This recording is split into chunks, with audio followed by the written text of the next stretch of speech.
Hi friends, ഇന്ന് നമുക്ക് നല്ല സൂപ്പർ ടേസ്റ്റിയുള്ള ഓലൻ തയ്യാറാക്കിയാലോ. സദ്യയുടെ കൂടെയൊക്കെ കഴിക്കാൻ പറ്റിയ നല്ല ഹെൽത്തി ആയിട്ടുള്ള റെസിപ്പിയാണ് കേട്ടോ ഓലൻ. എല്ലാവർക്കും കഴിക്കാൻ പറ്റിയ നല്ല റെസിപ്പിയാണ്. അപ്പോൾ നമുക്ക് എങ്ങനെയാണ് ഓലൻ തയ്യാറാക്കുന്നത് നോക്കിയാലോ. വീഡിയോ സ്കിപ്പ് ചെയ്യാതെ കാണാം. സബ്സ്ക്രൈബ് ചെയ്യാത്ത ആളുകളാണെങ്കിൽ സബ്സ്ക്രൈബ് ചെയ്ത് കാണാം കേട്ടോ.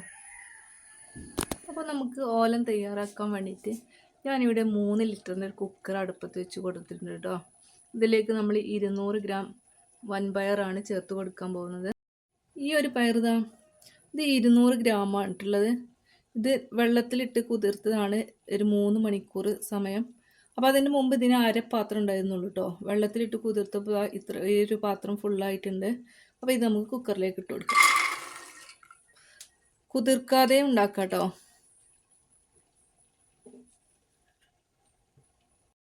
ഇതിന് 1/2 കപ്പ് വെള്ളം കൂടെ ചേർത്ത് കൊടുക്കുന്നുണ്ട്.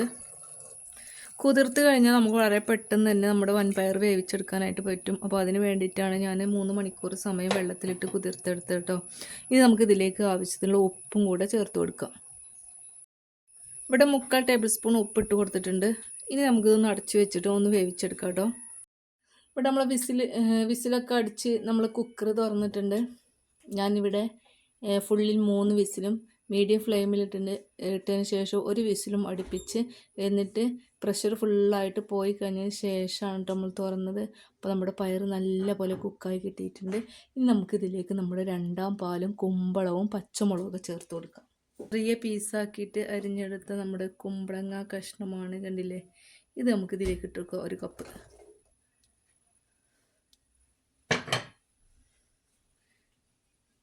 ഇനി നമ്മൾ ചേർത്ത് കൊടുക്കുന്ന 2ാം പാലാണ് കേട്ടോ. അത് കുറച്ച് ചേർത്ത് കൊടുക്കുന്നുള്ളൂ. ഇനി എരിവിന് ആവശ്യമായുള്ള പച്ചമുളക്, എരിവുള്ള മുളകാണ്, അതുകൊണ്ട് 1 മുളകേ ചേർത്ത് കൊടുത്തിട്ടുള്ളൂ. ഇനി നമുക്കിതൊന്ന് ഇളക്കി കൊടുക്കണം. ഇനി ഇത് നല്ല പോലെ ഒന്ന് ഇളക്കി കൊടുക്കുക കേട്ടോ. ഇളക്കി കൊടുത്തതിന് ശേഷം നമ്മളിത് 1 വിസിൽ മാത്രമാണ് അടുപ്പിച്ചെടുത്തിട്ടുള്ളത്. അത് ഫുള്ളിലിട്ടിട്ട് 1 വിസിൽ അടുപ്പിക്കുക. ഒരുപാട് വിസിലടിക്കരുത്, അപ്പോൾ നമ്മുടെ പയറൊക്കെ നല്ലപോലെ വെന്ത് പോകും. അപ്പോൾ അതുകൊണ്ട് 1 വിസിൽ മാത്രം അടുപ്പിച്ചാൽ മതി കേട്ടോ. അങ്ങനെ നമ്മൾ 1 വിസിൽ അടുപ്പിച്ചെടുത്തിട്ടുണ്ട്. നമ്മുടെ കുമ്പളവും അതുപോലെ തന്നെ വൻപയറൊക്കെ നല്ലപോലെ വെന്ത് കിട്ടിയിട്ടുണ്ട് കേട്ടോ. ഒരുപാട് അങ്ങോട്ട് വിസിലടിക്കരുത്, അപ്പോൾ നമ്മുടെ പയറൊക്കെ അവിടെ വെന്ത് ആകെ ഉടഞ്ഞു പോകും. ഇനി നമ്മൾ വേവിച്ച് വെച്ചിട്ടുള്ള നമ്മുടെ കുമ്പളവും വൻപയറും കൂടെ ഒരു മൺചട്ടിയിലേക്ക് മാറ്റി കൊടുത്തിട്ടുണ്ട് കേട്ടോ. അതിനുശേഷം നമ്മൾ ആദ്യം എടുത്തു വെച്ചിട്ടുള്ള നമ്മുടെ കട്ടിയുള്ള 1ാം പാലാണ് ചേർത്ത് കൊടുത്തിട്ടുള്ളത്. ഇനി 1ാം പാല് ചേർത്ത് കൊടുത്തതിന് ശേഷം നമുക്കിതൊന്ന് കുറുക്കിയെടുക്കണം. അതുകൊണ്ടാണ് നമ്മൾ പാല് ചേർത്ത് കൊടുത്ത സമയത്ത് കുറച്ച് ചേർത്ത് കൊടുത്തിട്ടോ. അപ്പോൾ ഒരുപാട് വെള്ളമായി കഴിഞ്ഞാൽ അപ്പോൾ നമുക്കതൊന്ന് കുറുക്കിയെടുക്കാൻ ഒരുപാട് സമയം വേണ്ടി വരും. അപ്പോൾ അതുകൊണ്ട് പാല് ചേർത്ത് കൊടുക്കുന്ന സമയത്ത് കുറേശ്ശെ ചേർത്ത് കൊടുക്കുക കേട്ടോ. അപ്പോൾ കട്ടിയുള്ള നമ്മുടെ 1ാം പാല് ചേർത്ത് കൊടുത്തതിന് ശേഷം നമുക്ക് ഉപ്പൊക്കെ ഒന്ന് നോക്കാം. അപ്പോൾ ഞാനിവിടെ ഉപ്പ് നോക്കിയപ്പോൾ ഉപ്പ് അല്പം കുറവാണ്, അതുകൊണ്ട് കുറച്ചുകൂടെ ഉപ്പ് ചേർത്ത് കൊടുത്തിട്ടുണ്ട് കേട്ടോ. പിന്നെ ഇടയ്ക്കിടയ്ക്കൊന്ന് ഇളക്കി കൊടുക്കണേ. മൺചട്ടി ആകുമ്പോൾ പെട്ടെന്ന് അടിയിൽ പിടിക്കാൻ സാധ്യതയുണ്ട്. അപ്പോൾ ഇതാണ് നമ്മുടെ ഓലൻ്റെ യഥാർത്ഥ കൺസിസ്റ്റൻസി എന്ന് പറയുന്നത്. ഇത് നമ്മൾ വൻപയർ ചേർത്ത് കൊടുത്തത് കാരണം അല്പം കൂടെ കട്ടിയായി വരും കേട്ടോ തണുക്കുന്ന സമയത്ത്. അപ്പോൾ ഈ ഒരു കൺസിസ്റ്റൻസിയിൽ കണ്ടില്ല, ഈ ഒരു കൺസിസ്റ്റൻസി എത്തുന്ന സമയത്ത് നമുക്ക് ഇത് തീ ഓഫ് ചെയ്യാം കേട്ടോ. കാരണം തണുക്കുന്ന സമയത്ത് ഒന്നുകൂടെ കട്ടിയായി വരും.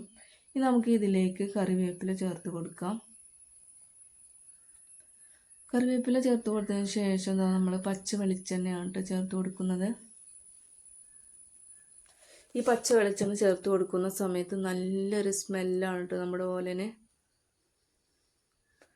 അപ്പോൾ ഇതെല്ലാവർക്കും കഴിക്കാൻ പറ്റിയ നല്ല ഹെൽത്തി ആയിട്ടുള്ള റെസിപ്പിയാണ് കേട്ടോ. അപ്പോൾ പച്ച വെളിച്ചെണ്ണ ചേർത്ത് കൊടുത്ത് നമ്മൾ തീയൊക്കെ ഓഫ് ചെയ്തിട്ടുണ്ട് കേട്ടോ.